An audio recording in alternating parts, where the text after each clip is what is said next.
Ready? Okay. All right. Welcome. Well done. That was very foundational to It's our a foundation. You started it. You started this foundation of It's clapping, foundation of helping clapping us to find. And we could cut it out, but we enjoy having it in. It's true.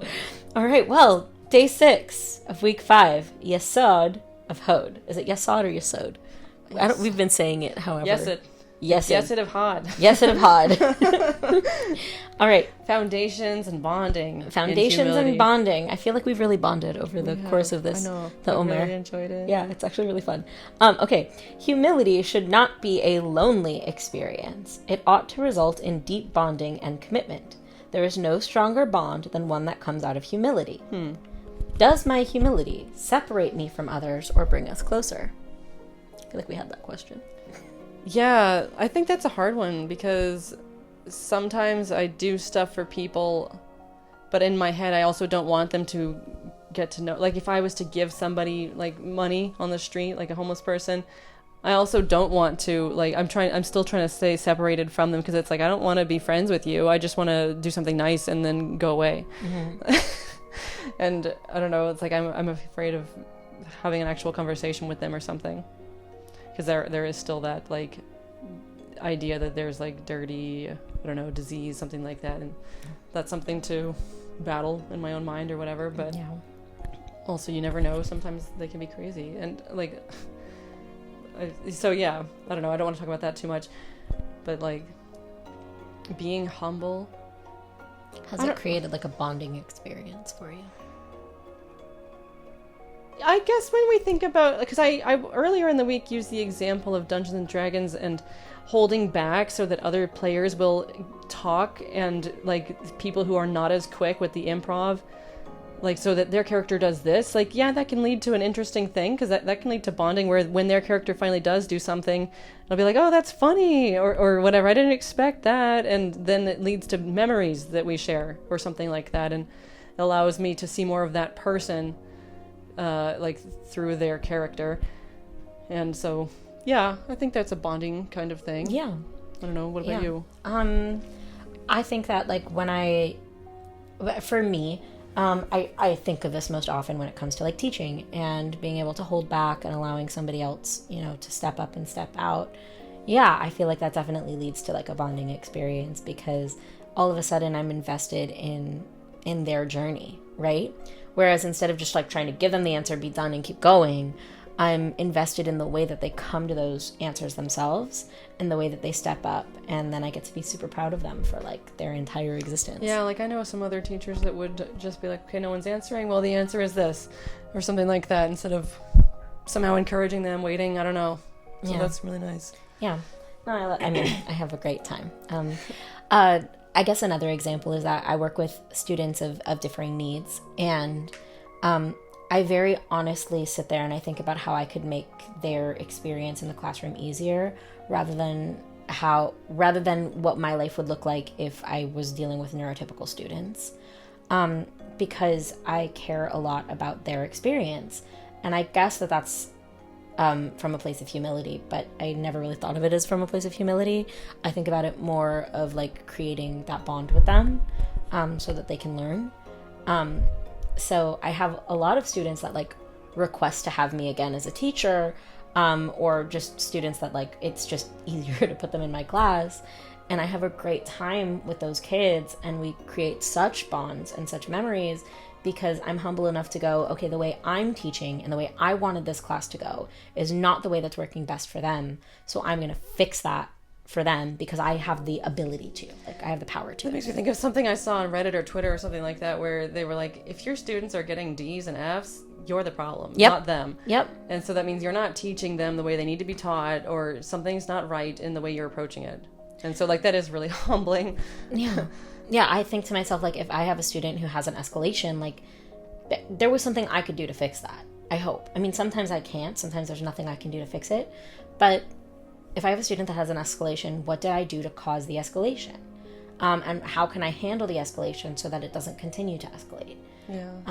So, yeah. Or I thought about, too, like, for those that are, like in a good class where the majority are getting, like, A, B, C, whatever, like, and then there's like only, I don't know, 2 or 3 getting a D and F, then if there's some way for you to make it known that it's safe for anyone to ask questions, and not that their classmates will laugh at them and whatever. So like that is like something to anytime I think that you put someone else above you, that is being humble. Yeah.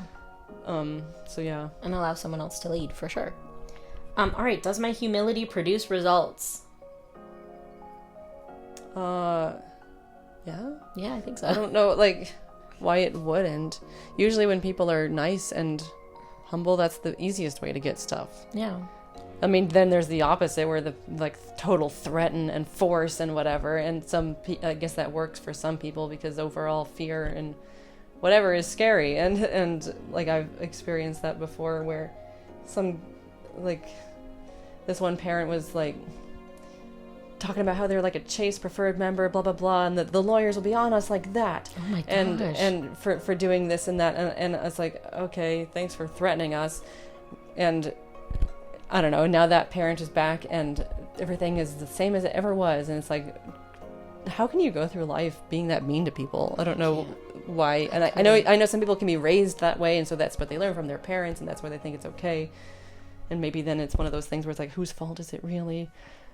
I don't know. Does it create an everlasting foundation upon which I and others can rely and build? Does my humility create that foundation? I think so. Yeah, I don't see how it couldn't. Again. I mean, I guess this is one of those where, like, it feels really self-evident to us, maybe because that's not part of our, like, spiritual curriculum. Like, maybe this would be more difficult for somebody for whom... Well, yeah, or if you're using the fake humility. Yeah. Like we talked about with the doctor, or... Like, that's not people a real reason. Yeah. Like, that's not a foundation that I feel like I can return to. Yeah. But when I'm actually, like, I don't know, when I'm around people who are stronger at certain things than I am, the bond that we create over their ability to help me and my ability to accept help from them is huge. And then the same situation for me, like if I'm able to help somebody through something, there's a huge bond in that. I am teaching mermaiding right now, so I have been able to teach a couple of mermaids how to do like certain tricks, and getting to watch them do those tricks and then watching them, you know, show off those tricks on their social media, I'm like, wow, I was part of something. Yeah. You know, it's pretty cool. That makes me think, because I used to be really mad because I remember like in middle school this happened for the first time where it's like I introduced these two people and then they became really great friends, and I was mad because I was not that good of friends with either one of them particularly. And the more that continued to happen in life, because like that'll always happen like into adulthood, like the more I got better and just realized, cool, I brought them together. Yay. For some reason I'm not friends with them. I don't like particular friends with any one of them, but like at least I did something and maybe they'll remember me for it, and I don't know. So that's a thing. Yeah. Sorry, I'm yawning, but getting to that place where I can look at like, I guess, the fruits of my labor and even not need to be part of it, but know that like I had something to do with it, like that gives me a sense of joy. Yeah, in the end, like maybe there's some bittersweet. I don't know if that's wrong to have this bittersweet feeling. I don't think it. I'm trying to get away from like judging my feelings, like saying that a feeling that I have is wrong or a feeling that I have is right. Yeah. I think that like it just is a feeling that I have, and are those the types of feelings I want to cultivate versus the types of feelings I don't want to? And I think that like the bittersweetness is, I mean, it's there and it's there for a reason, and it shows us something, and whatever it's showing us, we can learn from. Yeah, that's true. If you feel a certain way about something. Yeah. Maybe you just have stuff to work through. Yeah. All right, exercise for the day. Wow. Use your humility to build something lasting. Like, you could easily ask someone for help. Ask someone for help. Something. Apparently that's the best way to get a man. Oh. They like to do stuff for you. Awesome. Awesome. There's a song that my rabbi growing up when I was in like private Jewish day school would sing, which was, you gotta humble yourself in front of... Then they would pick a kid, right? Like, so you gotta humble yourself in front of someone. You gotta know what they know. You gotta humble yourself in front of someone. And we can lift each other up. And it's just really cute. And it was like a great like morning kind of thing. That's cute. It was really sweet. But it gave us a lot of like, when we would when we, as the like older kids, would go to like the little kids, we would sing, "You gotta humble yourself in front of Sammy," and so we would get to their level and like know what they know, and then together we would learn. So they would teach us something about like the reading or like the letters, and we would then recall something that they taught us, like A can have a short and a long sound or something like that. And I'm like, wow, yeah, I forgot that. That's cute, and it allows the little kid to feel important. Yeah. So do something like that. That's really cute. That builds something lasting. Like a kid can show you something, teach you something. Yeah. And then now you know that you've learned something from them and they've learned something from you. I love it. Cool. Thank you. Lasting. All right, we have one more day of Hod, and we're done. Thank you. We'll see you next week. Or tomorrow. Sorry. Bye.